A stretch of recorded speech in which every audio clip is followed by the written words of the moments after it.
Hello mga ka-graphics, kumusta? Graphics tutorial page nga po pala. Sa video po ito ay tuturo ko po sa inyo kung paano po mag-highlight po ng image po. Halimbawa ito po nakikita nyo, highlight po ng image. Ito po, i-highlight po ng image. Kung paano po ito gawin. At po, ituro ko rin po sa inyo kung paano po mag-set ng feeder. Itong feeder po from 0 to 100. Katulad po nitong nakikita nyo sa sample po natin. Ito po ay naka-feeder siya. At ito naman po ay hindi siya naka-feeder. Ayan po. Sana po ay mag-like at mag-share at mag-subscribe po kayo sa aking channel. Graphics Tutorial PH po. Maraming salamat po. So, dito po tayo magsimula sa kung paano mag-set ng feeder. So, ang gawin natin, gamit po ang marquee tool ha. Ito, gamit po ang mga rectangular or elliptical marquee tool. So, ang gagawin natin, punta muna tayo dito sa move tool. Tapos, i-delete natin to ha, by pressing click mo rito by pressing delete key sa inyong keyboard. Hanapin nyo po yung delete at i-press nyo po yung delete key para ma-delete po siya. Click nyo rin po rito. Click nyo po, ayan. Tapos, delete din po sa keyboard, delete key. Press nyo po para ma-delete. So, ito na po. So, halimbawa po, gagawa po tayo ng feeder. Gamit po ang rectangular marquee tool. So, i-click po natin itong rectangular marquee tool. Ayan po. Tapos, set po tayo ng feeder dito na halimbawa, 50 pixel po ang ating feeder. Enter po natin. Ayan po. So, nakaset na po tayo ng 50 pixel sa feeder. So, gawa na po tayo ng rectangular dito. Ayan po.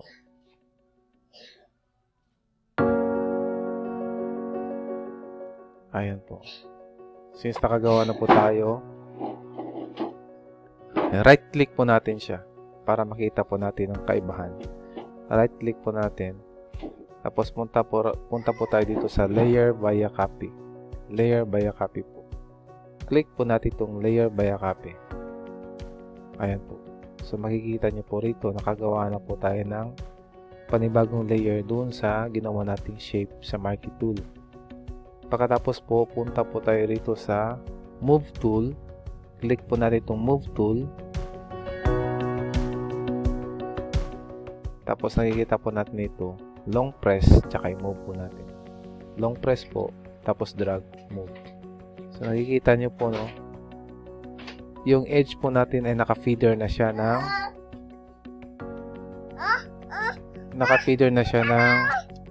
ng 50 pixel.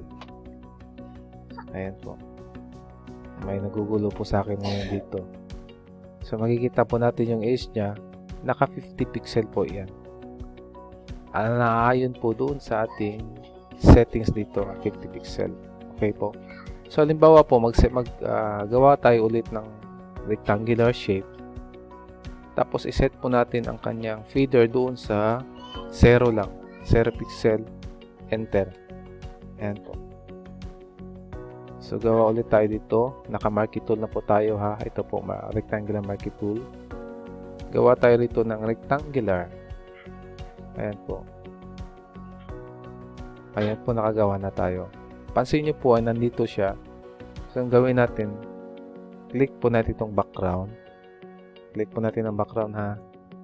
Ayan po. Tapos, balik po tayo rito.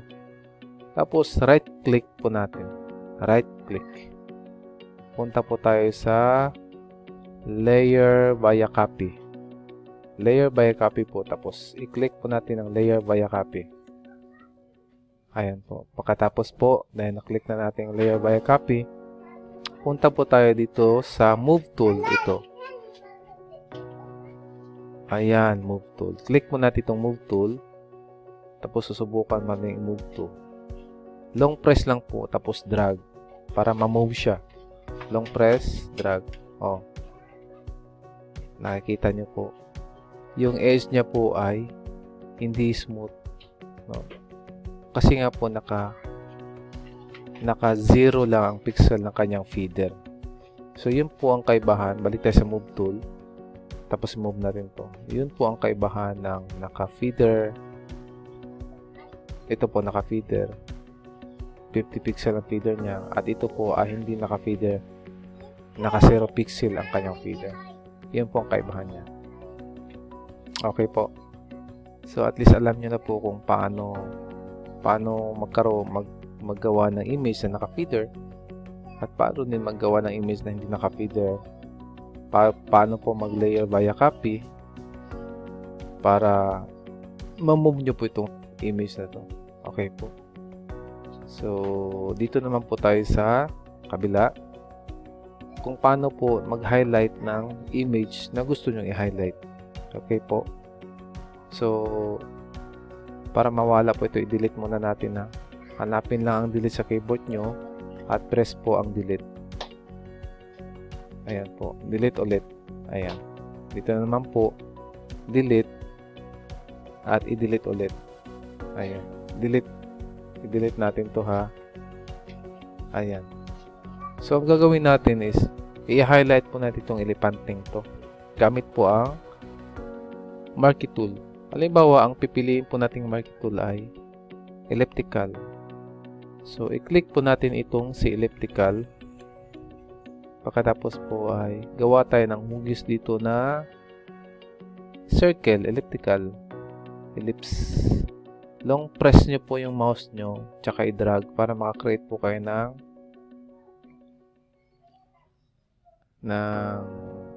circle. Okay? Ayan po. So, pagkatapos po nyan, pwede nyo pong i-adjust siya, long press at tapos move. Adjust nyo lang kung saan ang gusto nyo i-highlight. Ayan po. Pagkatapos nyo po gawin yan, ay punta po kayo rito sa dito po.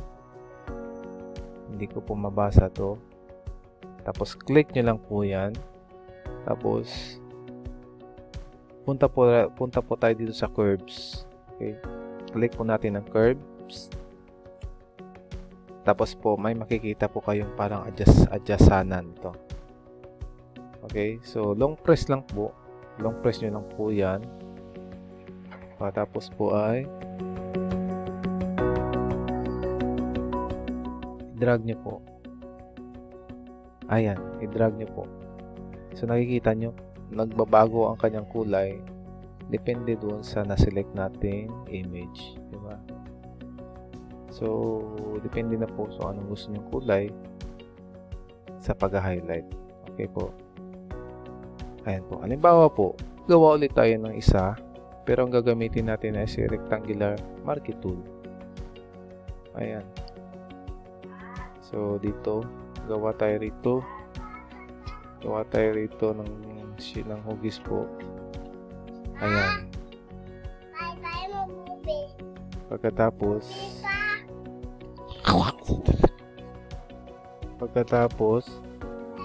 punta po tayo rito sa dito po.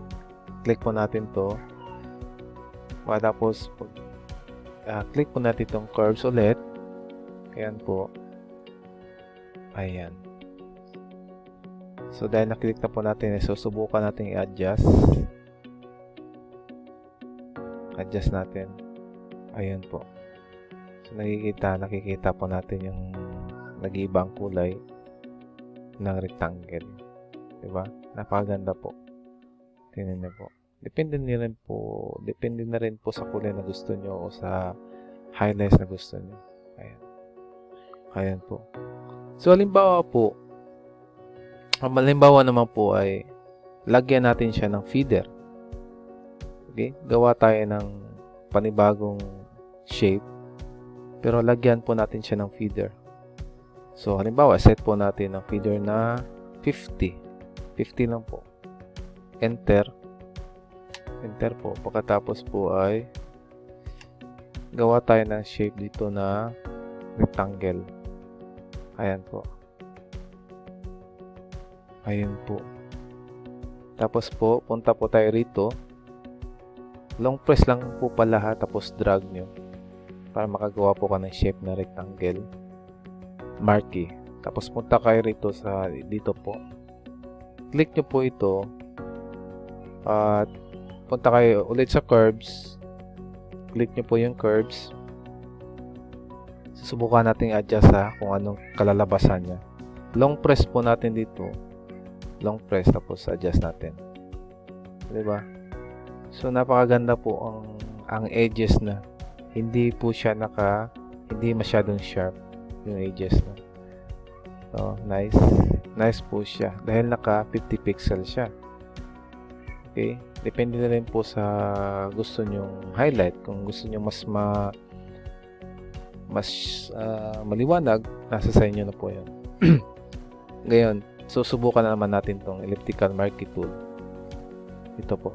Click po natin tong elliptical marquee tool. So, halimbawa dito, highlight po natin yung dalawang elepante po. Highlight po natin siya. Adjust po natin At, sandali po. Select muna tayo. I-deselect natin. Kasi, mag-set tayo ng 50 pixel. Dito po. Sa feeder 50 pixel. Tapos, press enter po. Pagkatapos po gawa tayo ulit ng punta tayo rito kay marquee tool. Press natin tong elliptical marquee tool. Click po natin yan. Tapos, long press, drag para makalikha po tayo ng elliptical. Tapos, long press din. Tapos, adjust natin kung saan natin gusto i-adjust. Ayan po. Pagkatapos po ay punta po tayo rito, dito po. Click po natin yan. Tapos punta tayo kay curves again. Click po natin si curves. Susubukan po natin i-adjust by long press po. Long press tapos drag, adjust. Ayan po. Napakaganda po tingnan, no? Kasi hindi yung edge niya po talaga ay super smooth. Ayan. Hindi po talaga kasi naka-pixel siya, naka 50 pixel siya. So depende na po sa anong gusto nyo na kulay. Yun yung mas maliwanag po, nasa inyo na po yun. Opo. So punta po tayo dito sa move tool, click po natin to. So tingnan nyo po, napaka po talaga, napakaganda tingnan kasi naka-pixel siya. Katulad po nito ay naka-pixel din siya. Ito po ay walang pixel. Sharp. Masyadong sharp ang kanyang edge niya. At ito po rin ay walang pixel. Naka-sharp din ang edge. Pero overall po, sila po ay talagang ginagamit sa isang graphic designer na nagde-design ng kahit ano na lang po ang design na related po sa highlights. Ito po. So napakaganda po talaga ng ganitong mga marquee tools. Itong marquee tool, napakaganda siyang gamitin sa mga pag-highlights. At ang marquee tool din po ay talagang gamit siya sa isang nag-graphic designer. Kahit yung very basic lang po na pag-graphics ay napakaganda at napakasimpleng gamitin si elliptical at saka si rectangular marquee tool. So hanggang dito na lang po ang aking tutorial at sana po ay meron po kayong natutunan kahit konti lang. Pakonti-konti lang guys. Hindi naman, ang learning po ay hindi naman talaga nakukuha mo ng mabilisan. Pakonti-konti lang at maging patient ka lang sa pag-aaral para po makuha nyo po yung mga ganitong pag-design. Napakasimple na naman po talaga. Balik-balikan nyo lang. Okay po. Sana po ay sana po ay mag-like at mag-share po kayo at mag-subscribe po. Maraming salamat po from Graphics Tutorial PH po.